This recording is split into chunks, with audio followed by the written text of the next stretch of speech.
Ya, Alhamdulillah, Bismillahirrahmanirrahim. Kita sekarang berada di maqam Syekh Al-Ajal Al-Kabir Qaddasahullahu fi ruhihi, Syekh Bahauddin An-Naqsyabandi.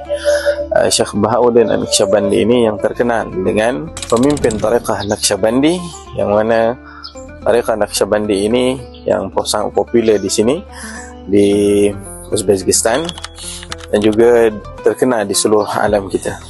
Tariqah Naqsyabandi ini satu tariqah yang mengajar kerohanian kita untuk berzikir zahir dan batin kita untuk sampai kepada Allah Subhanahu wa taala. Dan Syekh Bahauddin Naqsyabandi ini beliau sangat mahir dalam ilmu kerohanian, sehingga membawa satu tariqah yang disebut tariqah Naqsyabandi, yang mana tariqah ini bersilsilah sampai kepada sahabat Nabi dan sampai kepada Rasulullah sallallahu alaihi wasallam, daripada Salman Al-Farisi, daripada anaknya Sayyidina Abu Bakar, Qasim bin Muhammad bin Abu Bakar, dan kemudian kepada Abu Bakar dan sampai kepada Rasulullah sallallahu alaihi wasallam. Kalau tempat kita, kalau Naqsyabandiyah ni, kitab yang terkenal ialah Tanwirul Qulub, karangan Syekh Muhammad Amin Al-Kurdi, orang Kurdi yang meninggal di Mesir, yang mengarang kitab dan mengajar meninggal di Mesir. Tanwirul Qulub itu dia ada tauhid, fiqh, tasawuf. Yang mengajar di Kedah Datuk Syekh Badruddin mengajar kitab itu.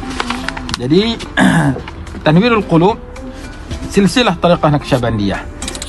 Satu syair yang disebutkan oleh Syekh Bahauddin An-Naqsyabandi, ya rafiqan fi tariqi Naqsyabandi, wahai orang yang menjalani jalan Naqsyabandi ini, naqishil haqqa fi qalbika bil jiddi, ukirlah akan nama Tuhan kamu, ini zikir, masukkan di dalam rohani hati kamu akan nama Allah Subhanahu wa taala dengan sungguh-sungguh. Jadi alhamdulillah kita lihat di sini di makam yang mana beliau Bahauddin Naqsyabandi yang lahir pada tahun 718 dan kemudian meninggal pada tahun 791.